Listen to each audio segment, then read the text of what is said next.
Salut, c'est Étienne Tremblay de la machine à mixer. Aujourd'hui, les amis, je vais vous faire découvrir le Schwerkraft Machine de Tegeler. C'est un compresseur analogique à lampe Varimu, contrôlé numériquement via un plugin dans le DA. Chacun des potentiomètres est motorisé, fait que donc on peut ramener chacun des paramètres d'une session à l'autre, ça va se replacer.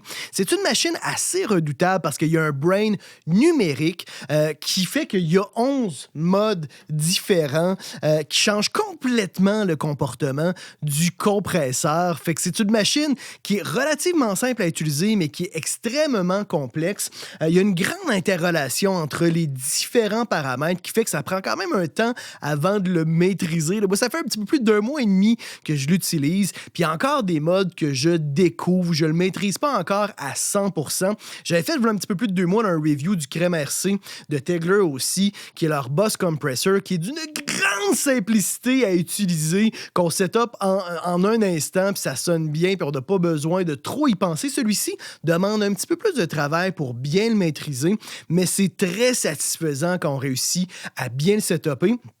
La circuiterie est très colorée aussi.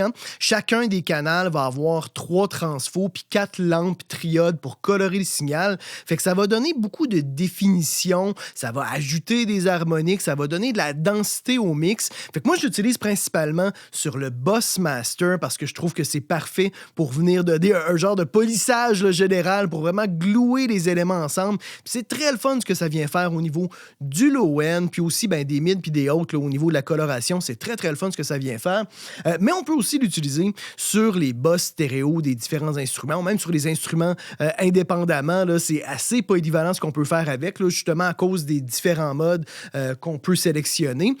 Et puis, on peut l'utiliser aussi même en prise de son. Moi, je l'ai utilisé pour de la prise de son de guitare acoustique. Là, j'avais branché une prise stéréo de guitare acoustique, puis la coloration des lampes, ça fonctionnait vraiment super bien. Fait que je vais essayer d'être assez concis dans mon review, dans mon tuto sur le Schwerkraft Machine parce que, encore une fois, c'est super complexe.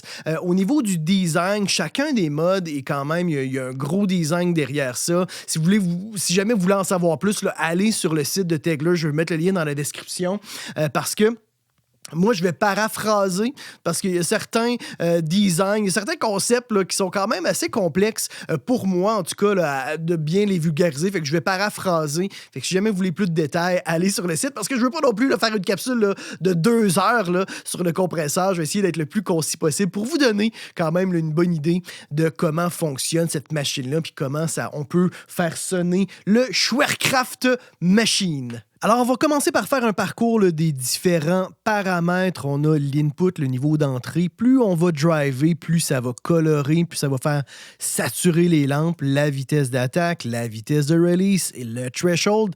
Bien classique jusqu'ici. Le bypass on-off qui ne fonctionne pas sur le plugin, évidemment, qui est le on-off là, physique. Les différents modes ici qu'on peut sélectionner, on en a 11. Puis le dernier, c'est l'adresse IP parce que le compresseur est connecté via une sortie Ethernet dans mon routeur et le routeur est connecté à l'ordinateur. On peut aussi le connecter directement à l'ordinateur si vous n'avez pas de router. C'est pour ça que des fois, ça nous prend l'adresse IP pour vraiment bien le setuper avec l'ordinateur si on ne passe pas par le routeur. Parce que par le routeur, c'est d'une grande simplicité. Le niveau de sortie, le mix qui est en réalité pas réellement un mix wet-dry traditionnel. Ça vient réduire le ratio. Fait que bref, on part avec des ratios parce que vous voyez, on n'a pas de contrôle de ratio, mais le mix, encore une fois, ça vient réduire le ratio. Fait que ça, très pratique là, quand on met ça sur un mix stéréo, quand on compresse un mix stéréo, si on veut un ratio plus bas pour avoir une compression qui est plus régulière, qui est plus constante, là, qui va moins réagir là, au pic de dynamique. Et le sidechain filter, on peut faire en sorte que le compresseur réagisse moins aux basses fréquences, fait qu'on a un low-cut bien standard. Et on a une autre section qui vient, dans le fond, égaliser le sidechain. Soit on a un boost des hautes et high mid, soit c'est flat, soit on a un boost des basses fréquences. Fait que ça, c'est vraiment intéressant. Moi, ça m'est arrivé des fois de booster les basses fréquences pour le master, pour le mastering. pour des chansons, la section rythmique n'était pas nécessairement très, très présente, puis que je voulais que le compresseur bouge un petit peu plus dans les basses. Puis des fois, ça arrive de faire le contraire, de vouloir qu'il réagisse un petit peu plus aux voix. Puis ça fonctionne très bien justement pour que les voix travaillent un petit peu plus sur le compresseur. Moi, en général, je trouve que le sweet spot, là, il est vraiment dans les environs de 60 Hz pour le mastering, pour le mix stéréo. Encore une fois, on peut l'utiliser. Là, il est présentement sur mon Mixbox stéréo. Puis en cours de route, on va soloiser là, les différentes sections. On va commencer par le premier mode, le mode Multiband Complex. Ça, c'est un mode qui vient analyser les différentes bandes de fréquences vraiment basées sur notre perception psychoacoustique. Ça vient baser la détection. Fait que c'est pas une compression multibande, mais l'analyse est multibande. Ça donne une compression qui, je trouve, est très moderne, très clean. Je l'ai trouvé intéressant dans le mastering de contenu assez complexe. C'est pas mon préféré, mais c'est assez unique comme mode de compression, comme mode de détection. Très, très le fun. Ah oui, puis petit élément que j'ai oublié avant de continuer, dual mono. Fait qu'on peut l'utiliser vraiment en dual mono, soit pour avoir une stéréo très large, soit pour l'utiliser comme deux compresseurs mono. Et aussi, on a dans les préférences la possibilité de changer la luminosité de l'écran LED qui est sur l'unité analogique. Ça ne vient pas évidemment de changer le plugin. Donc, on peut changer la brillance. On peut changer aussi le design du VU-mètre. Ça, c'est très drôle. D'ailleurs, ça prend toujours un petit temps avant que ça se transmette sur l'unité physique. Mais ça, moi, j'aime bien le mode crayon, crayonné par des enfants, du mode de réduction. Ça, c'est très drôle.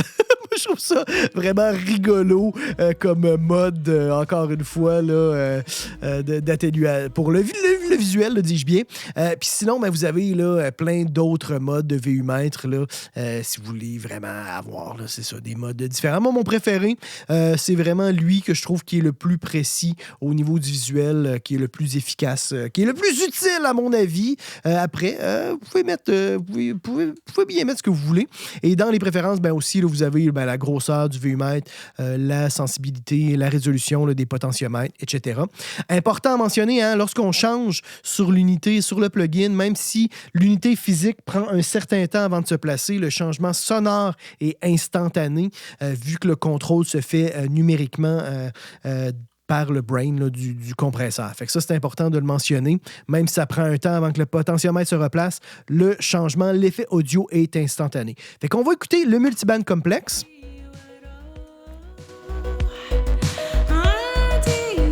Le mix, je vais le laisser présentement à 100%. Je vais mettre le sidechain à 0 pour l'instant.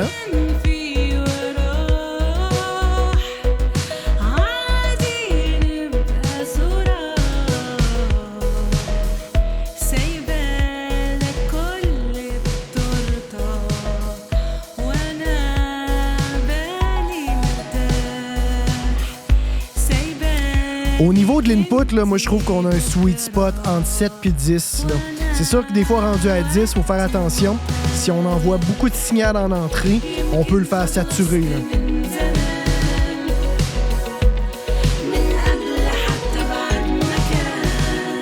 Fait que le multiband complexe, c'est ça, je trouve que c'est très efficace, c'est très moderne. Vous voyez, quand j'embarque là aussi le sidechain, rapidement, le compresseur se calme au niveau du fonctionnement, du comportement.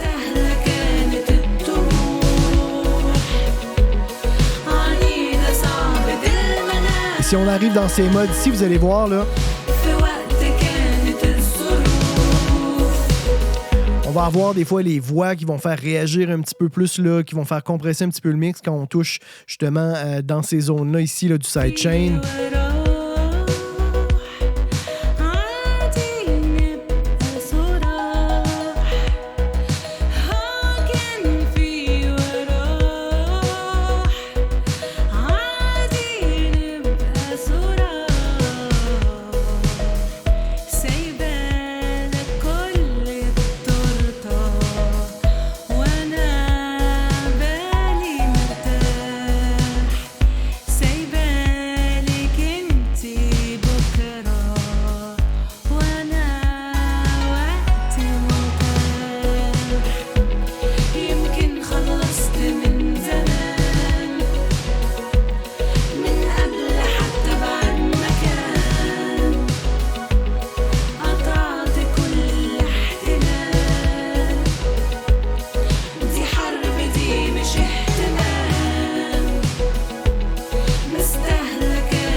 Je vais mettre la section rythmique en solo, écouter la coloration du compresseur, puis ça, on va l'avoir, là, peu importe le mode qu'on va utiliser. C'est vraiment très cool ce que ça vient faire au niveau du low-end.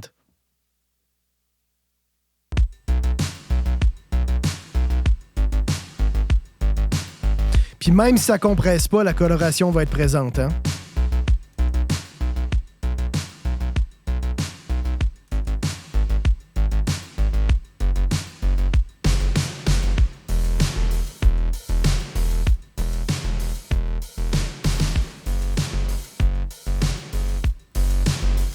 C'est assez monstrueux, hein?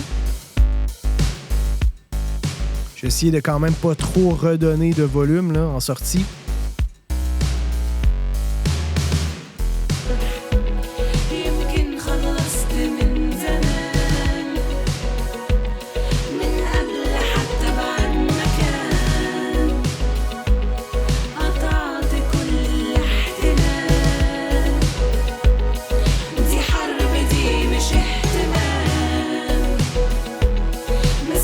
Fait que multibande complexe, très cool, c'est vraiment assez unique là, comme mode.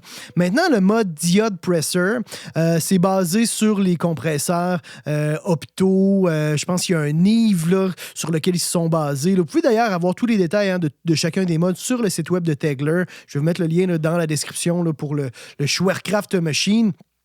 Le Diode Presser, il y a un compresseur en 5:1 puis un limiteur en 10:1 dans la chaîne. C'est assez coloré quand même comme compression. Très, très le fun. Ça serait plutôt justement sur la section rythmique, là, soit la batterie ou sur des instruments qu'on utiliserait le Diode Presser. Là.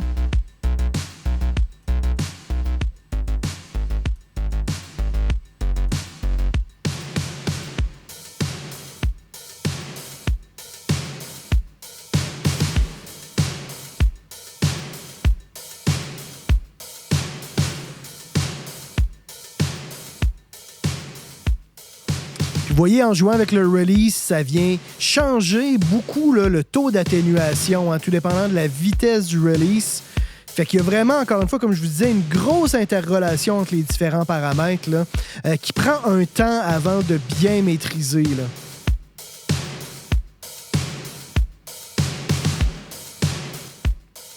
Mais ça sonne quand même presque tout le temps bien. Là. Même quand on le fait pomper, là, ça fonctionne très bien.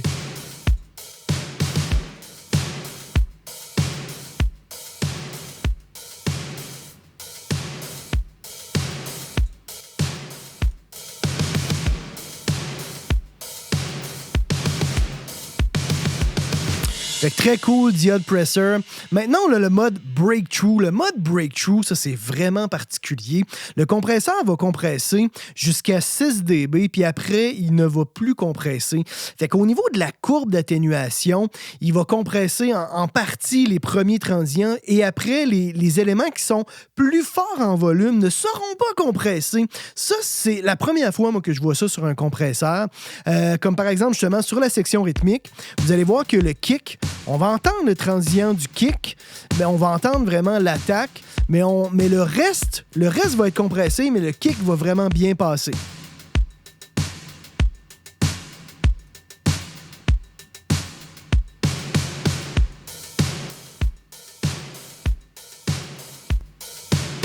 Vous voyez, on entend super bien l'attaque du kick, même si je mets l'attaque du compresseur au plus rapide. Vous voyez, on entend très bien l'attaque du kick. Fait que ça peut être intéressant sur des overheads. Quand il va y avoir des punches de cymbales, par exemple, plus fort, ben, à la place de faire pomper le compresseur, les cymbales vont passer, si vous voulez, à travers le compresseur, ne seront pas compressées. Fait que ça, c'est vraiment original. Moi, j'ai pas beaucoup exploré encore le breakthrough, mais je trouve ça très, très cool sur les sections rythmiques, ce qu'on peut faire. Puis il y a probablement plein d'autres utilisations créatives qui peuvent être le fun, là.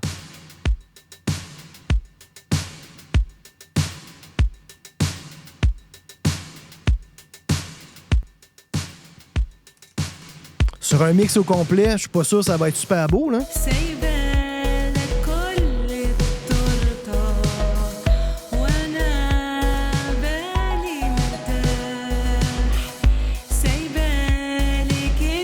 Ouais, c'est un peu trop intense, c'est un peu trop weird là, sur un mix stéréo. Maintenant, Stereo Transformer, ça c'est un mode MS qui est un petit peu particulier.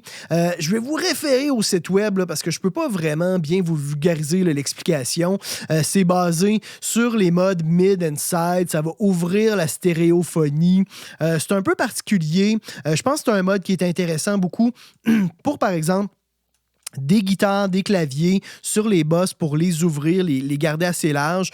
Ça peut être aussi sur le mix, je pense, au complet. Ça peut être intéressant dans des contextes électro. Là. Mais c'est ça, c'est un mode que c'est un peu particulier, que je maîtrise pas non plus là, trop à 100%. J'ai pas eu l'occasion de trop l'explorer encore, le Stereo Transformer.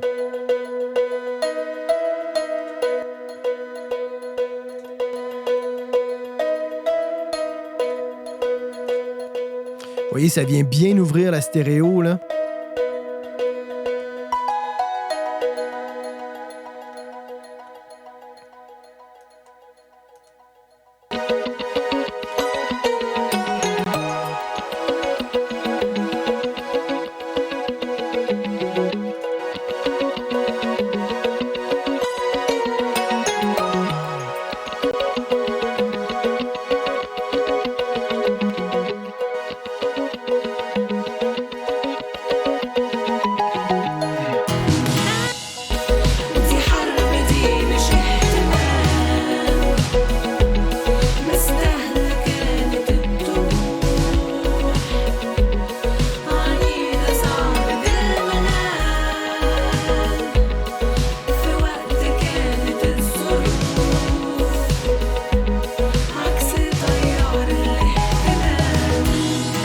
Le prochain mode, on est dans le Varitube Compressor VTC. C'est basé, ça ressemble beaucoup parce que la circuiterie du Schwerkraft Machine est assez similaire à la circuiterie de leur Varitube Compressor du VTC, qui est un autre compresseur de Tegeler.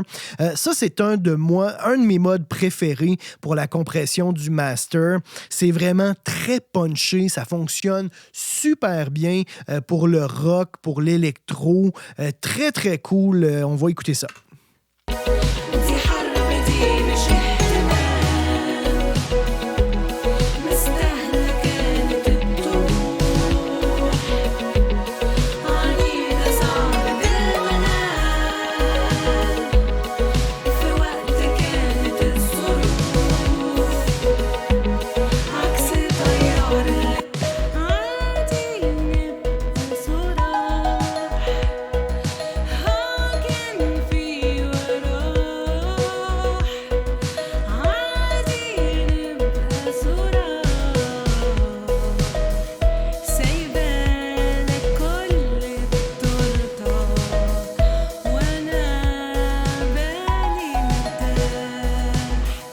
Là, vous voyez, j'ai réduit un petit peu le mix là, pour qu'il soit moins intense, qu'il y ait moins des gros pics de réduction. Là.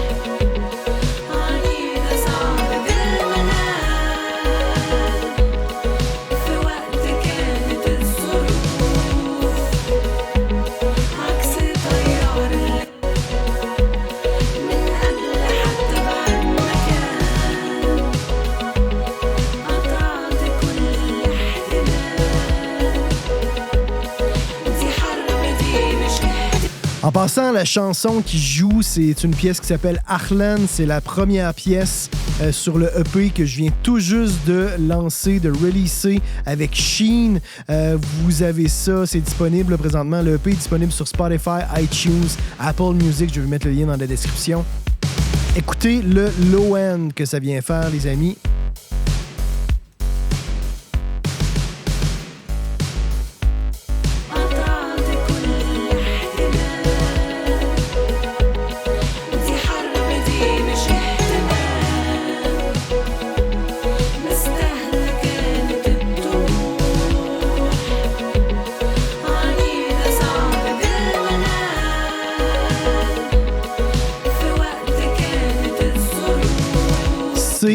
monstrueux. Moi, j'adore ça. C'est un de mes modes préférés. On a le Vocal Leveler, qui est un compresseur optimisé pour... là, excusez-moi, j'avais mes claviers et les guitares qui étaient comme dans le prélat, là. Désolé si mon mix était un peu spécial.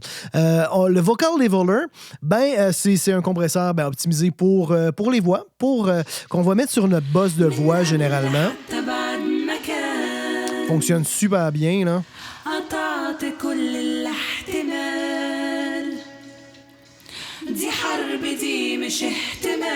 Vous voyez, hein, c'est très transparent, là.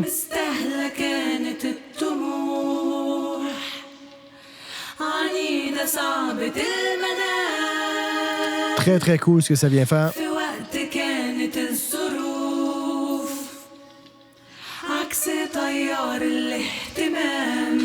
Fait que très, très le fun, optimisé pour les voix. Le Optical Compressor, qui est un compresseur optique, qui va être très coloré aussi. Il ressemble un petit peu là, au Diode Presser, si on met là, le beat en solo. Moi, je pense que c'est un mode qui est vraiment pertinent pour la section rythmique, pour vraiment faire une compression quand même assez colorée. Je ne l'utiliserai pas sur le mix stéréo, mais pour un beat, là, ça fonctionne très bien.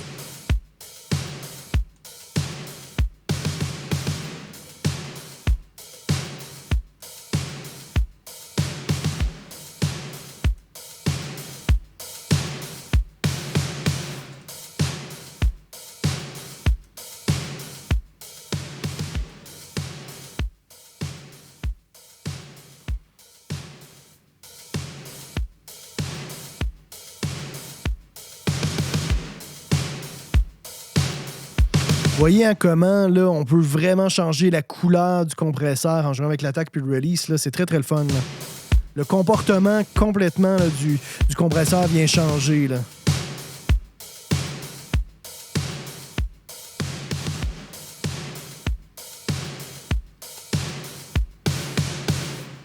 Moi, je trouve que justement, ne pas avoir les vitesses d'attaque puis de release nous oblige vraiment à nous fier à nos oreilles, à vraiment écouter le comportement du compresseur. C'est très pédagogique là, comme compresseur.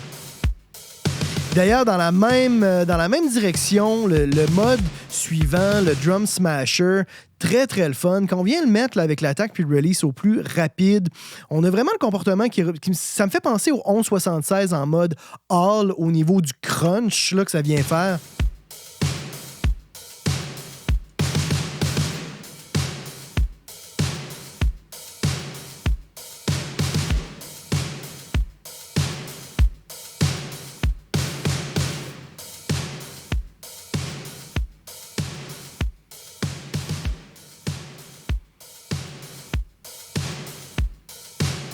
Fait que ça peut être super intéressant sur une room de batterie pour vraiment venir écraser ça puis la mettre basse en volume avec le reste de la batterie. Et vous voyez le tac-tac! Hein, ça, on l'a bien dans les dents, la caisse claire, là. Très le fun. Ça crunch bien, là.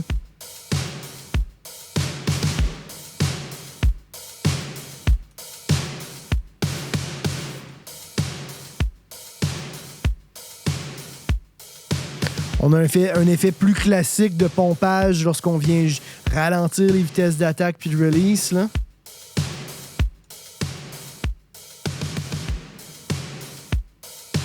Faire une batterie à la White Stripes, là, c'est parfait, là. Sur le mix au complet, c'est sûr, ça fonctionne pas, là. Mais si on réduit le mix...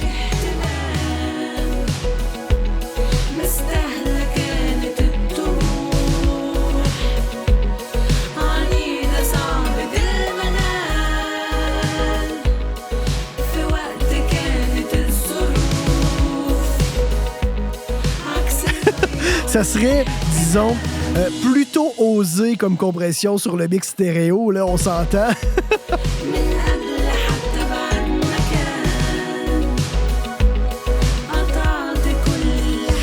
Ensuite, on a le classique Very Mew. Moi, le classique Very Mew, c'est aussi un de mes préférés.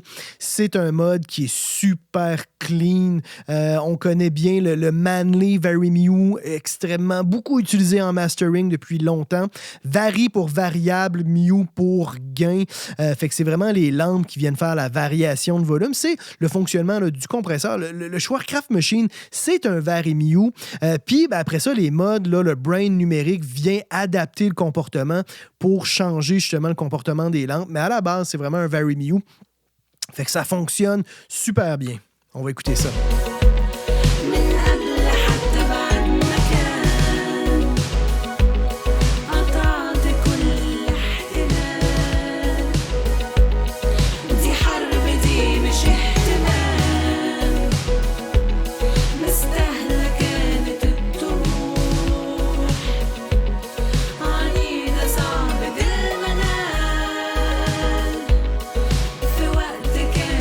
Moi, personnellement, je préfère réduire un petit peu le mix pour que le ratio soit un petit peu plus bas, là. En général, là.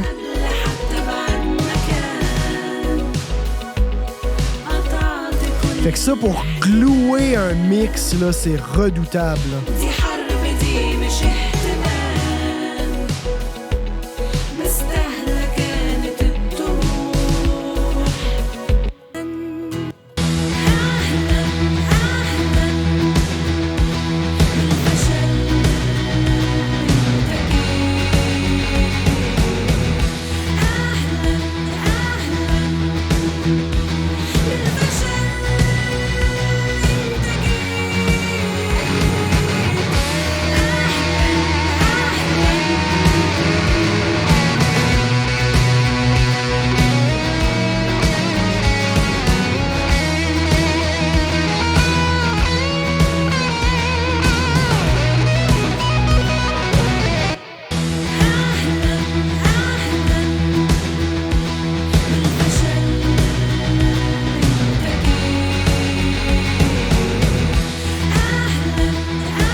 C'est vraiment le son classique là, de glouage là, qui vient vraiment niveler les basses fréquences.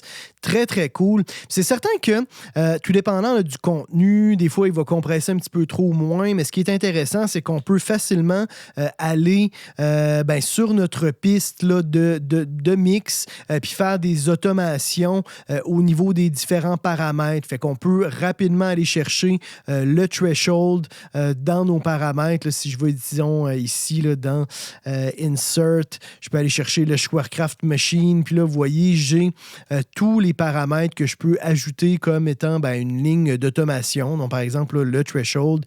Puis je peux facilement faire une automation du threshold qui fait que, en cours de route, pendant que ça roule, ça va s'ajuster. Puis comme je vous disais, si je fais, disons, une automation qui est très rapide, comme par exemple, comme ici, là, je faisais là, vraiment là, une augmentation super quick, ça va se faire instantanément au niveau du son. Ça va pas, il va pas avoir de délai, même si la machine prend un certain temps avant de se placer. Fait que ça, très, très cool, très utile. Là, ça, encore une fois, moi, je trouve que c'est toujours c'est le meilleur des deux mondes au niveau du fonctionnement, d'avoir ce genre de contrôle-là pour une machine analogique. On a presque terminé, les amis. Je sais que ça fait beaucoup de modes. On a le Chart Analysis, qui est un VCA. C'est pas nécessairement un mode excitant. C'est un mode qui est linéaire, un compresseur VCA, très classique. Je l'ai pas utilisé, moi, beaucoup personnellement jusqu'ici, mais c'est disponible. On va l'écouter.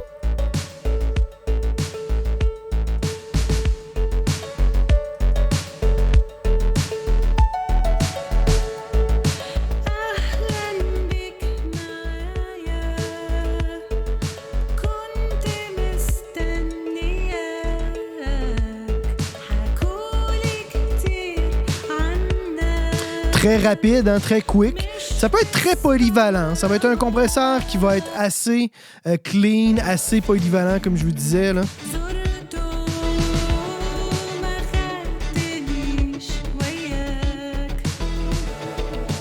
Là, je le fais évidemment over-compressé comme s'il n'y avait plus de lendemain, là.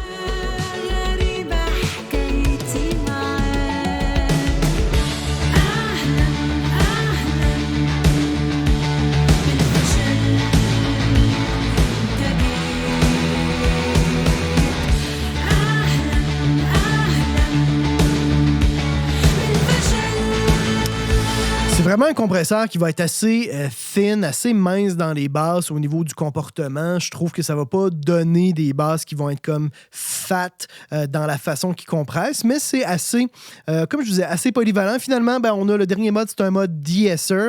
Là, mes voix n'ont pas vraiment de S, fait que c'est pas vraiment intéressant là, de l'explorer, mais ça va être un mode qui va réagir au OS tout simplement, qui va être optimisé pour de-esser, qu'on va mettre généralement sur le boss des voix pour contrôler nos S ou sur notre voix principale, soit en mode stéréo ou en mode dual mono. Encore une fois, on peut changer le mode puis l'utiliser comme étant deux compresseurs. Fait que si on avait deux voix qu'on voudrait de-esser, ça pourrait fonctionner. Évidemment, c'est pas un compresseur multibande, fait que ça va pas compresser uniquement les S, mais ça va surtout réagir aux S de nos voix. Alors voilà les amis, j'espère que vous avez apprécié mon parcours du Schwerkraft Machine. Écrivez-moi dans les commentaires ce que vous en avez pensé de ce compresseur-là. N'hésitez pas non plus à me poser des questions si jamais il y a certains aspects que je n'ai pas couverts. Ça va me faire un grand plaisir d'y répondre au meilleur de mes connaissances. Mettez un petit pouce bleu si vous avez apprécié cette capsule. Abonnez-vous à ma chaîne YouTube. Et dans tous les cas les amis, on se retrouve la semaine prochaine. C'est Étienne Tremblay pour La Machine à mixer.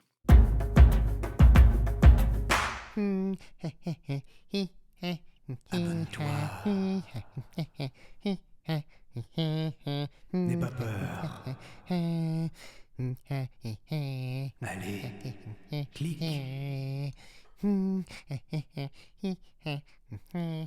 Abonne-toi.